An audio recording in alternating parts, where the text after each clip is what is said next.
Welcome. I am marketing expert and business coach Melissa Kellogg-Lewick, and this is the Doing Business Like a Woman podcast, where we are exploring and teaching you how women are reinventing the way business is done and money is made to help you create greater impact and financial freedom, one business at a time. Okay, well, welcome to the podcast.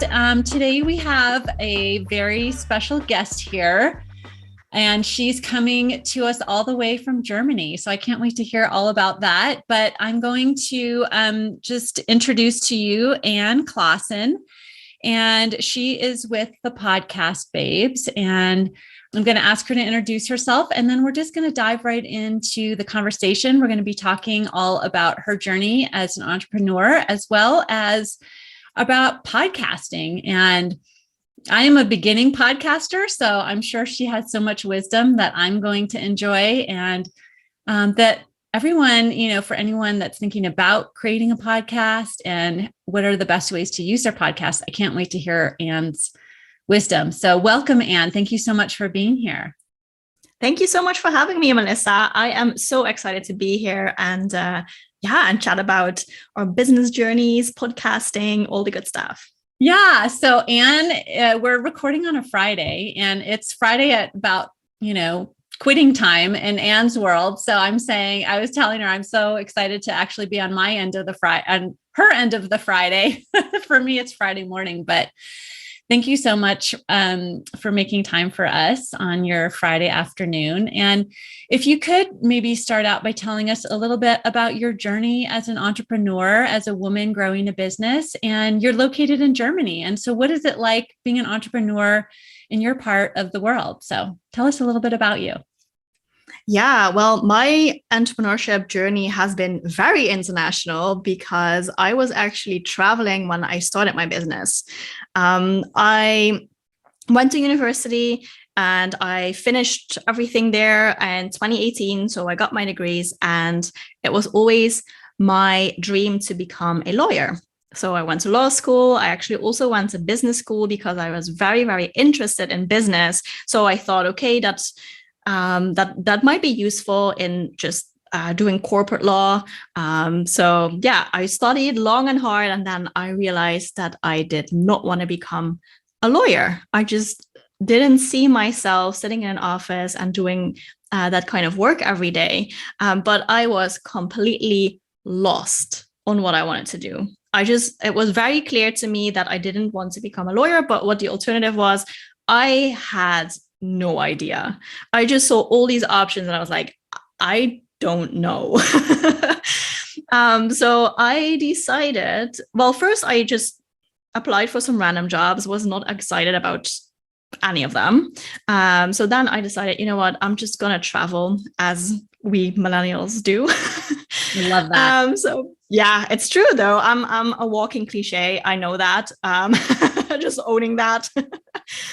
But yeah, I traveled. I went backpacking, partly a solo trip. A part of it, I traveled with my best friend from university. We went all through Southeast Asia. I went to Australia. I did my working holiday there. And after Australia, or actually in Australia, I was working at a strawberry farm. I was literally picking strawberries. And I had a lot of time to think because it was just me and strawberries every day for 4 months. And over there, I just started thinking, okay, what will my next step be? Because it was also kind of getting old to go from one odd job to the next. And I had some very, let's call it interesting jobs. When I was in Australia, some like really bad managers. I worked in hospitality. I worked in a shopping mall with like no daylight every day, and it was not great. So I wanted to get out of that situation. I also did not want to go home and definitely did not want to start a corporate job. So I explored some options. I found a course online to become a virtual assistant. And it sounded like a way to just make some money and keep traveling.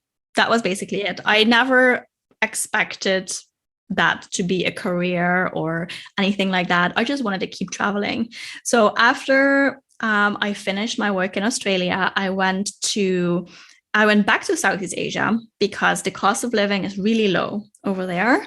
And I started to look for clients as a virtual assistant. And in that course that I took, there was one module about podcast management. And that was awesome. Like when I saw that, I was like, wow, people do this for a living. That is insane. I always listen to a lot of podcasts. So this whole new world of like the back end of podcasting opened up for me, and it was awesome. So when I saw that, I thought, oh, maybe I can do that for a client.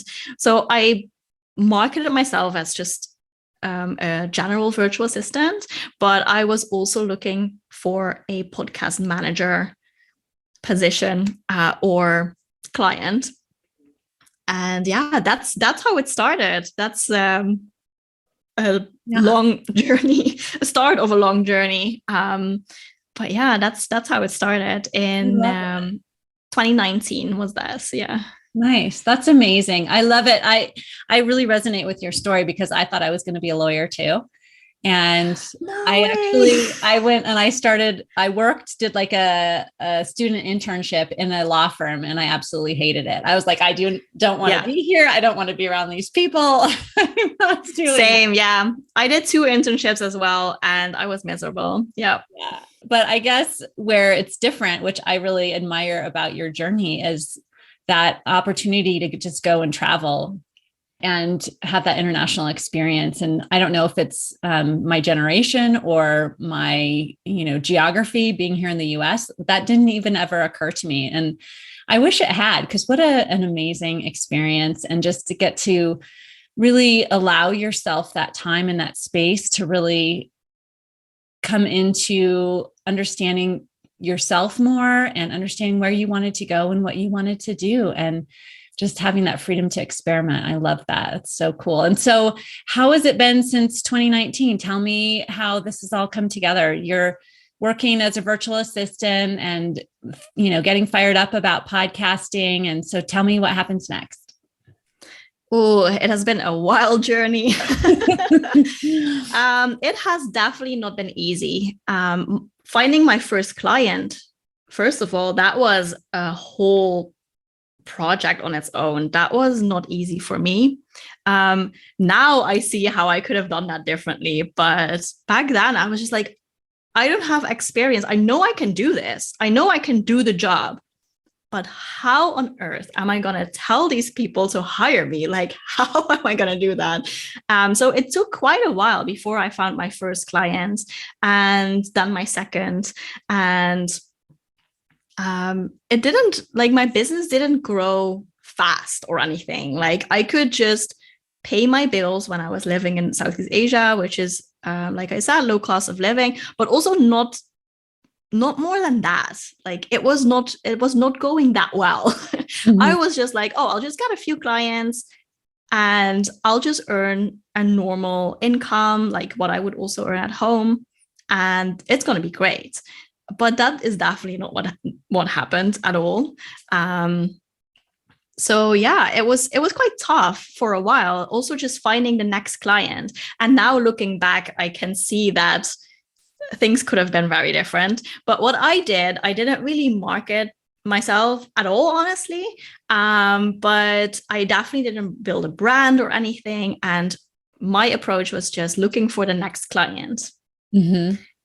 And yeah, that didn't go well. So after about a year of freelancing as a podcast manager, I realized that was not sustainable. And also that I am actually not the perfect podcast manager. Podcast management has a lot of moving parts. You need to be an audio editor. You need to be a copywriter for show notes. You need to create graphics, like schedule everything. It has so many moving parts. And I was good at some of that, but definitely not all of it. Or at least good enough, but I didn't enjoy it. And I was also not amazing at it.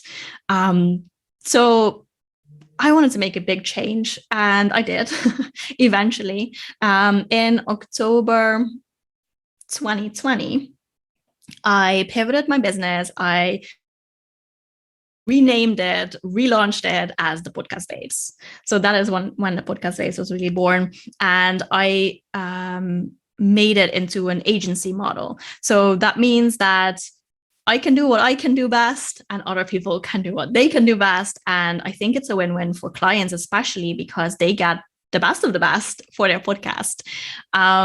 So yeah, from October 2020, it has been the Podcast Babes, and I've been building a team slowly but steadily, and expanding my client base. And yeah, that's where we are now. But yeah, again, it has not been easy. Also, one thing I definitely want to mention is it now it sounds like, oh, cool, she rebranded and it's the Podcast Babes now. But also that process has actually been quite tough, because I expected to just launch a really cool business with a really cool brand. I worked with a branding expert. I got a new website, everything. It looked really, really cool. So I thought, okay, well, I'll just launch this and like clients come running at me. Right? Yeah. That was not what happened. I quickly realized that I kind of had to start over with marketing as well, because the whole business changed. Like people were like, who is this? What does she do? I don't know. So yeah, that also took some time before everything was really up and running, also for clients and marketing and all that. But eventually here we are. Yeah. So what kind of work are you doing now? So my part is mostly not working for clients. Actually, my job is, I'm basically a manager, to be honest, and I love it. I never expected this, but I love being a manager. So most of my day, I'm talking to clients, I'm talking to my team members to make sure that everyone is on the same page, that my team members know what they need to do, and that they have the right circumstances to do that. So they have everything they need to do a really good job. Mm-hmm. And then I also look for new clients. I talk to potential clients. I do discovery calls and things like that. I focus on marketing. So it's more the strategy part of the business and also the operational part. Yeah. Nice. So what is the Podcast Babes? Like, what is your business doing now? Like, what are the services that you provide? We still do podcast management, but that is handled mostly by my team. And when we have clients for more like the podcast strategy part, then that is what I can do, which is really awesome. I love that part. We focus on helping podcasters monetize their show. Oh. So making money from podcasting. I saw a huge gap in the market, basically, because a lot of people in the industry tell you that, oh, you need 10,000 downloads or more than 1,000 downloads per episode before you can earn money from your podcast. And that's just not true at all. Mm-hmm. And that is what I experienced. Like, I do not have a large following, especially not those numbers. And I monetize my podcast in different ways. So I want to make sure that other people also know about this so that we can all keep podcasting as well. Like, podcasting is amazing, but when you're a business owner, you cannot just keep creating content for the sake of it. Usually, like, it needs to have something to do with your business. It needs to bring in new clients or new revenue, because otherwise we just cannot make the time for it. Mm-hmm. Mm-hmm. So yeah, I think as I mentioned at the beginning, I'm a beginning podcaster. I started my podcast back in October. And so I did it as a way to really learn to trust my voice and to put my ideas out into the world and just grow my own confidence and my own, owning my own value in that space. And so talk to me about like how you can monetize. Like, what are your tips and advice that you give to your clients?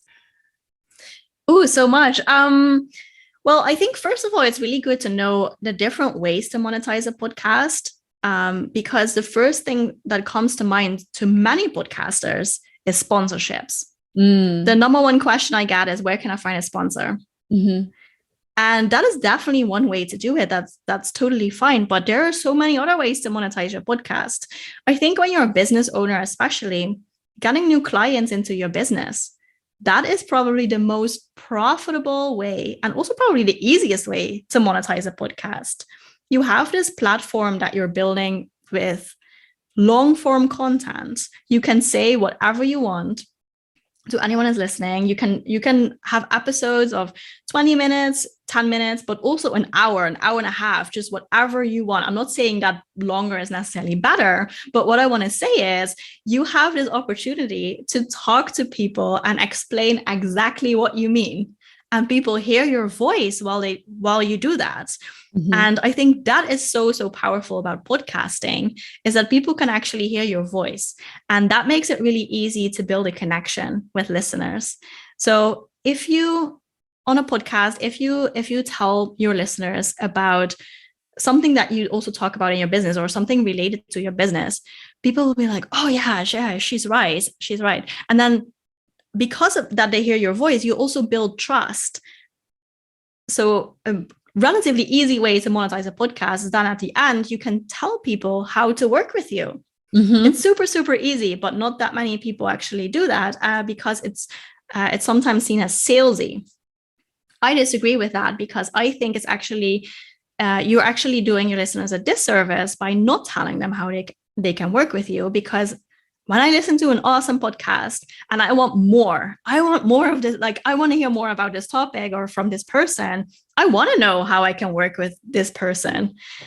So doing that is, I think, for business owners, especially the easiest way to monetize a podcast. But you also don't have to choose. I would say when you start monetizing a podcast, choose one way to do it. And then once that is all up and running and going well, then add another way. But other monetization methods that you can think of is affiliate marketing, mm-hmm. which is really well known in like the blogging space, but for podcasting, it works also really well.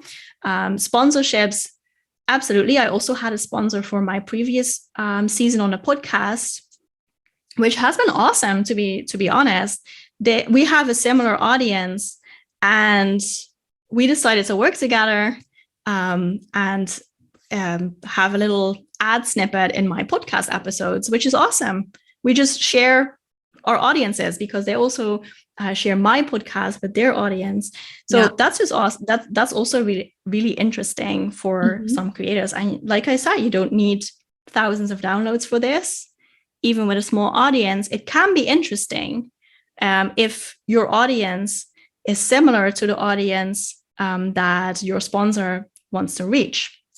Yeah. And then there's more things that you can do. You can also think about running events, creating a membership, paid bonus content. Like there are so many things that you can do.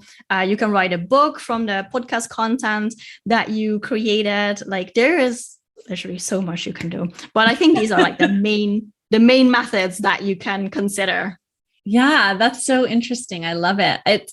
I feel like the podcasting world is just such a, it's just getting started, right? And so there's so many different opportunities, and I love that creativity that you bring to it. I am definitely, have a call to action at the end of my podcast.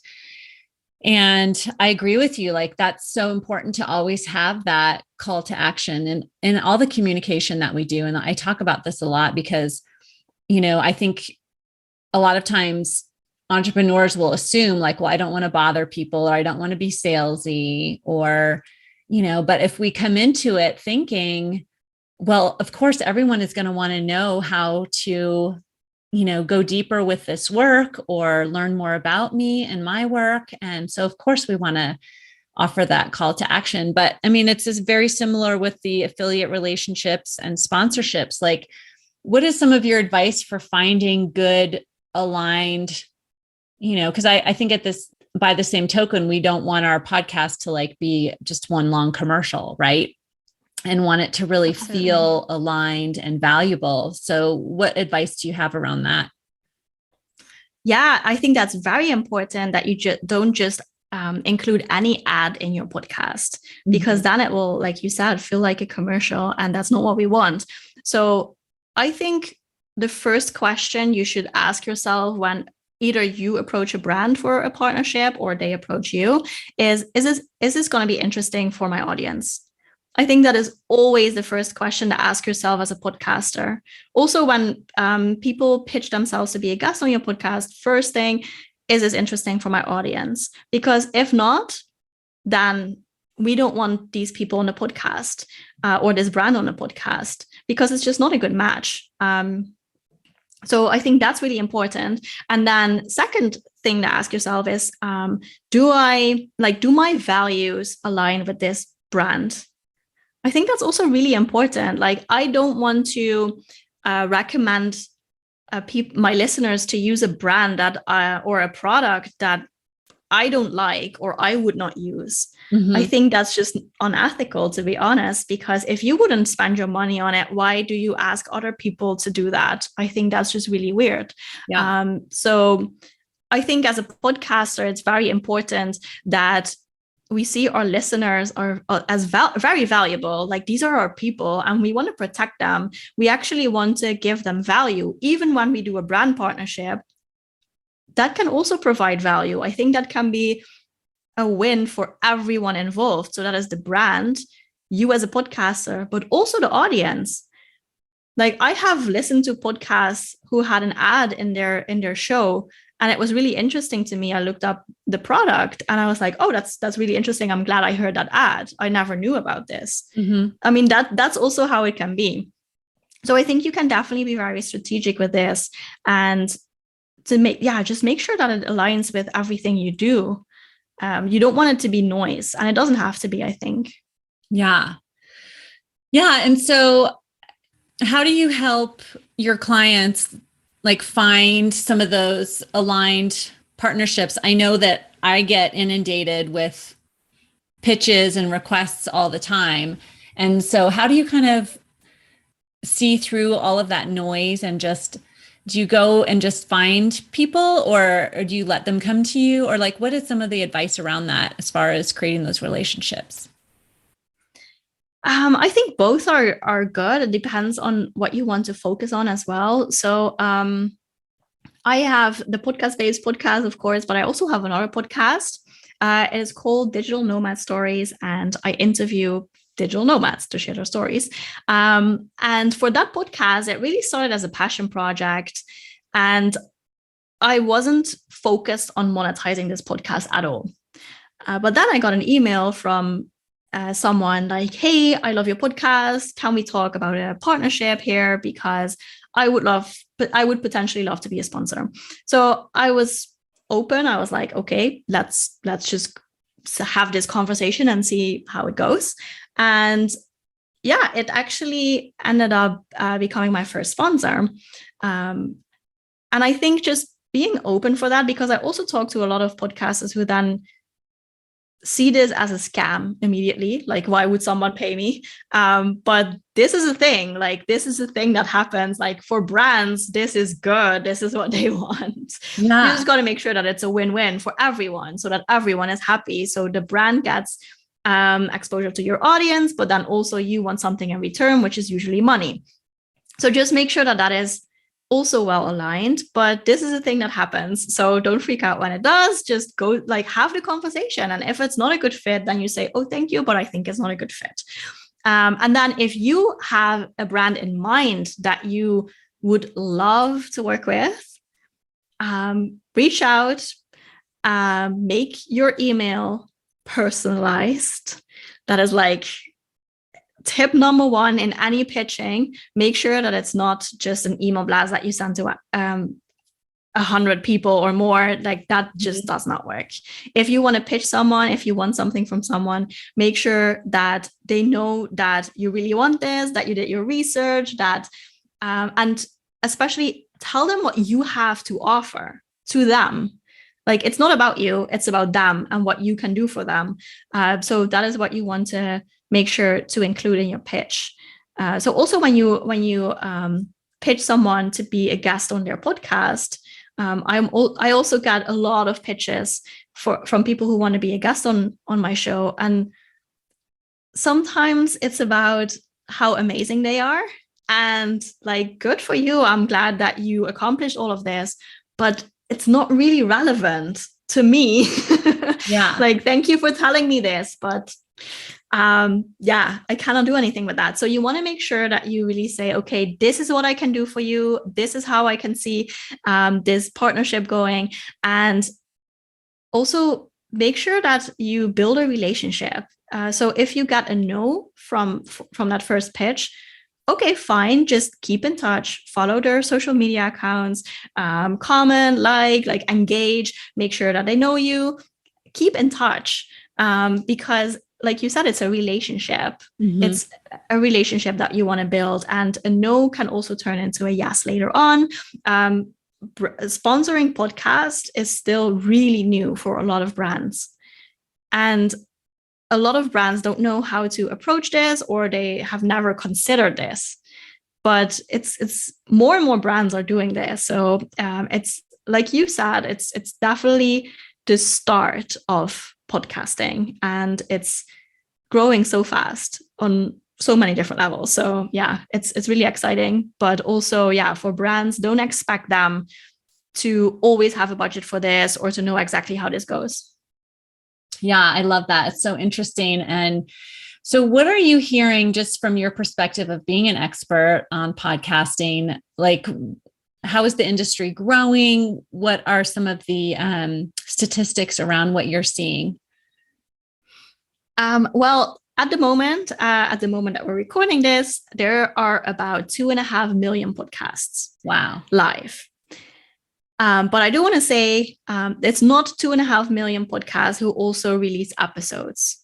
There's a lot of podcasts, I think, more and more, who are just sitting there and don't release new content, which happens a lot. So if you're listening to this and you're considering to start a podcast, know that this is very common, that after about usually 7 to 10 episodes, that it's not as exciting anymore. And that's the time that a lot of podcasters take a break and never come back to podcasting. So not saying you shouldn't start your podcast, definitely do it, but be aware of this, that this is very common, and make sure it doesn't happen to you. And one way to do that is to make sure that you have a backlog of content, at least recorded.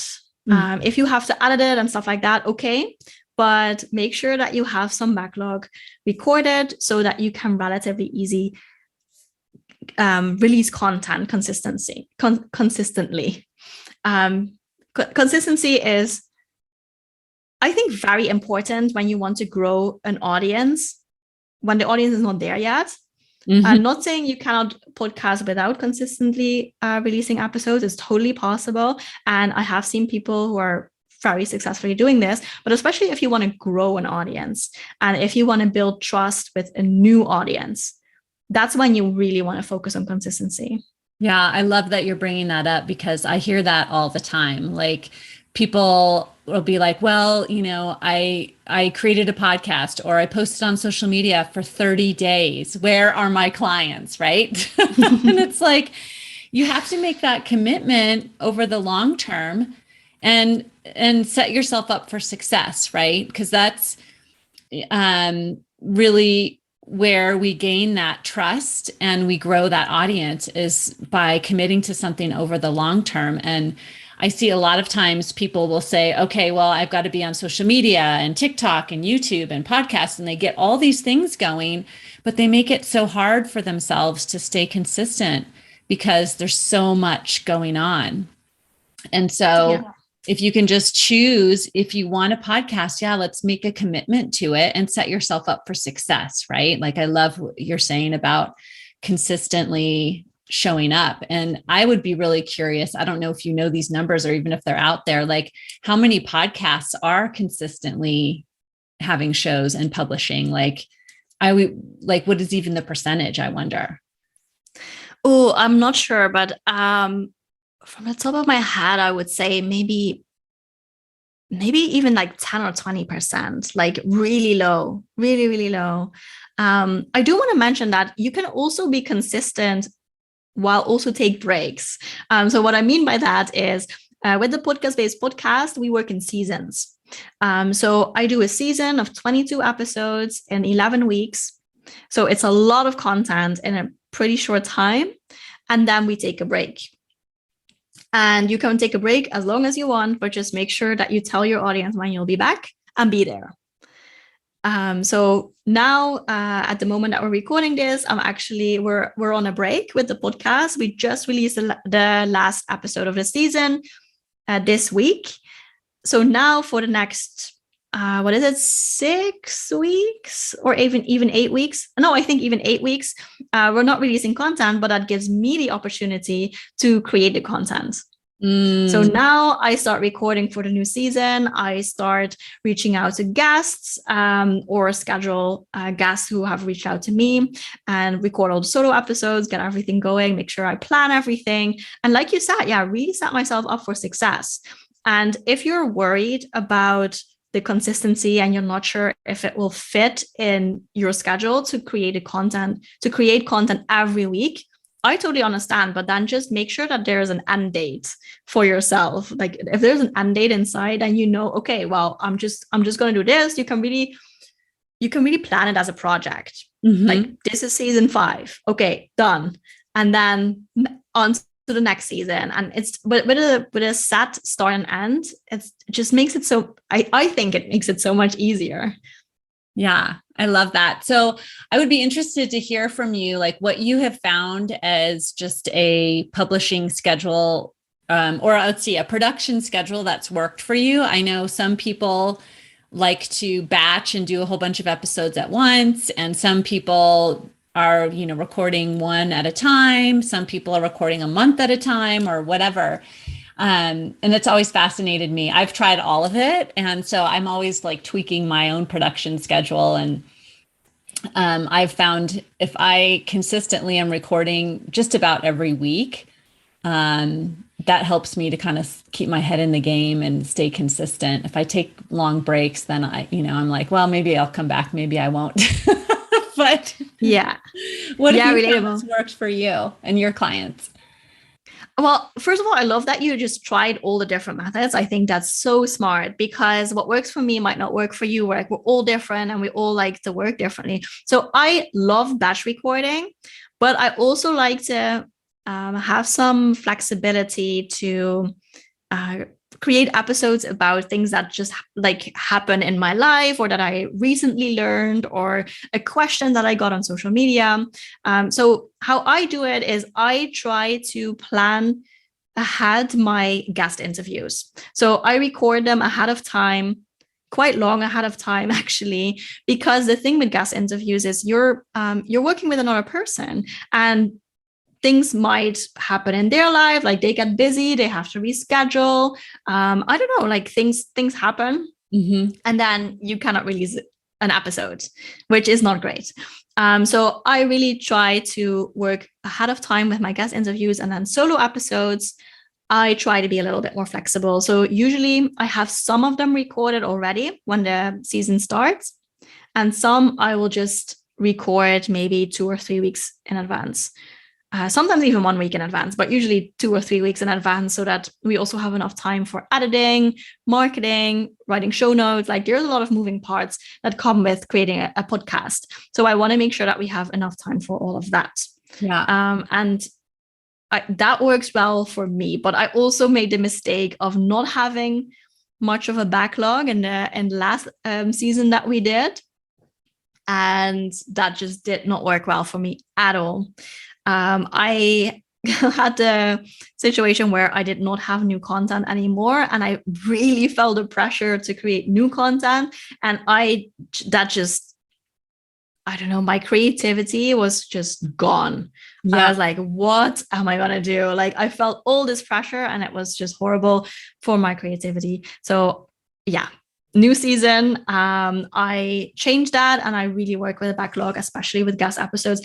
And the cool thing with how I do my podcast is I have an interview with a guest and then I create a solo episode after that. So then I can talk about the interview that I had, even though maybe I record the solo episodes way later. Doesn't matter for the listener because I can refer back to like, hey, if you heard the interview that I had with Melissa last Monday, then we talked about blah, blah, blah. And one of the things she said I thought was so interesting. And in this episode, I want to go deeper into that specific topic. So you can also be smart about this and use this to your advantage so that you never have what I had in the previous season, that I did not have new content. Yeah, I love that.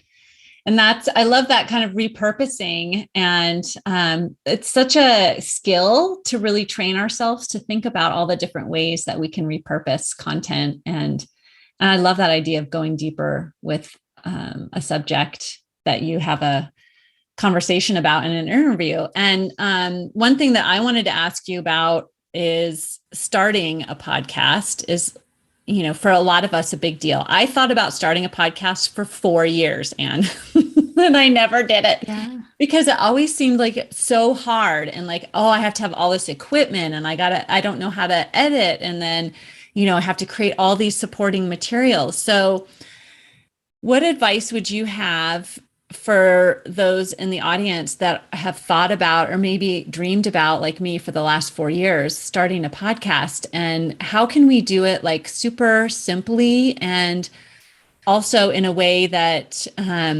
we can grow it and improve it over the years, but maybe we don't have to start, with the best of everything, having everything perfect? What would your advice be? Yeah, no, it's exactly like you said. Don't wait until things are perfect, because that moment will never come. Mm-hmm. And yes, there are a lot of moving parts. There are a lot of things that you think you need when you start a podcast, but you don't need a microphone. You don't. Would be nice if you have one, but that is something that you could always add later. I think the most important thing to have when you start a podcast is a plan so that you can be successful, so that you can keep going, because that is the thing that will set you apart from other podcasters. It's not the microphone that you have. It's also not the cover art that you created. Yeah. That's not what, of course, at some point that will become important, and that is something that you can improve. But what really sets you apart is when you keep going, because then you can make all these improvements, and then you can also hone in or like craft your message. I think that is also something that people obsess about is, yeah, but what if I don't have anything to say anymore? Or I don't know what I want to talk about. I don't want to make it too general because everyone says niche down. Mm-hmm. I think there's wisdom in both.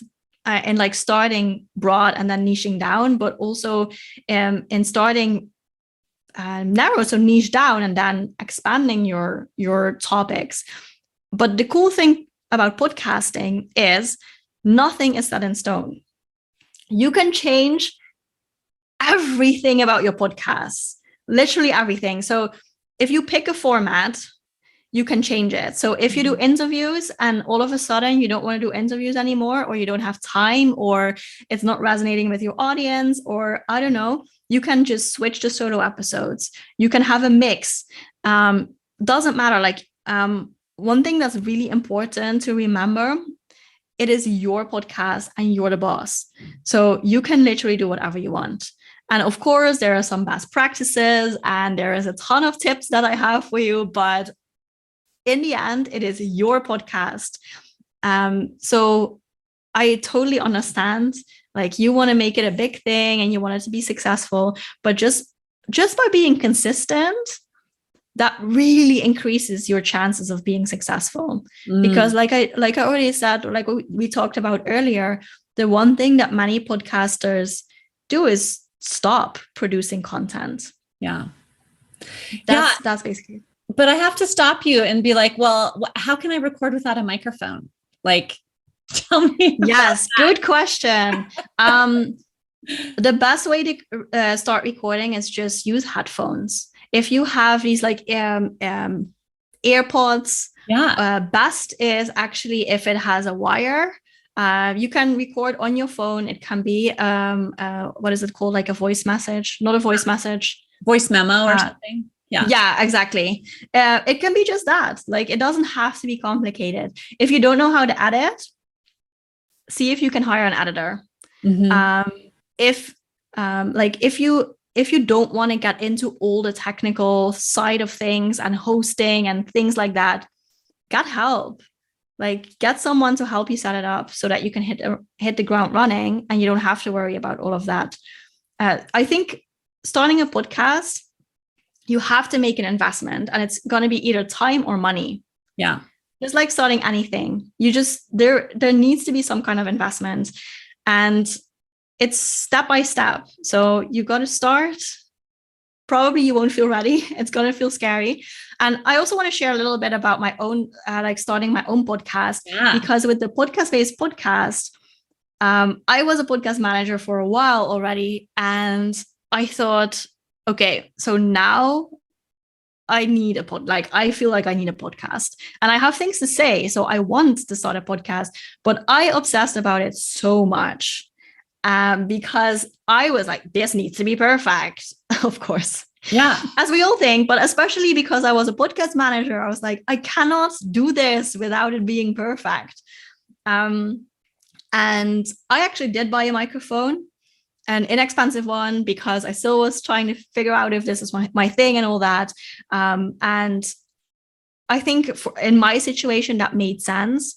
But I also think that you don't have to. But one thing that I just couldn't figure out is making it a proper launch. So I wanted to make it a big thing, like, guys, the podcast is coming. Here we are, big event. And I just didn't have time, headspace, energy to pull this off. So I was like, you know what? Never mind.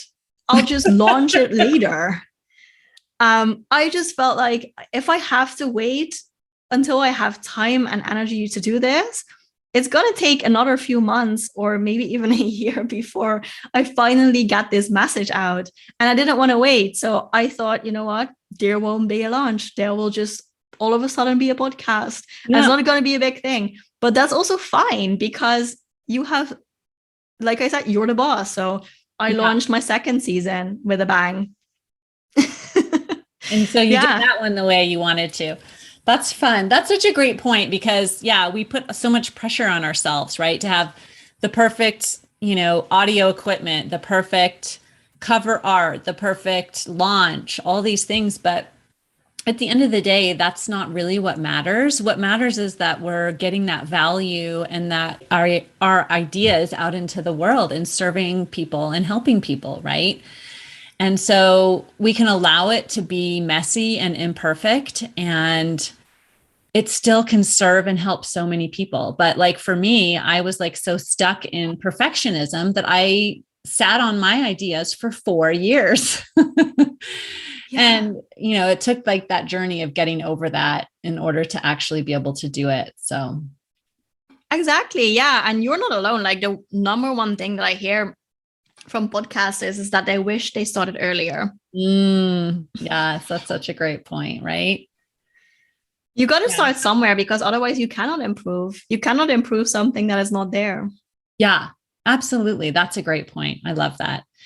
Well, Anne, this has been such a great conversation. Thank you so much. I really appreciate all of your wisdom and your advice, and you've given me some really great ideas. And I hope that we've inspired some new podcasters in the world because there's so many great ideas. And I know that the women that listen to this podcast are very smart, wise women that have so much to offer to the world. So if you're thinking about starting a podcast, I encourage you to just go ahead and do it and don't sit on it for 4 years, and make sure you follow Anne and check out all of her advice and tips on how to do that.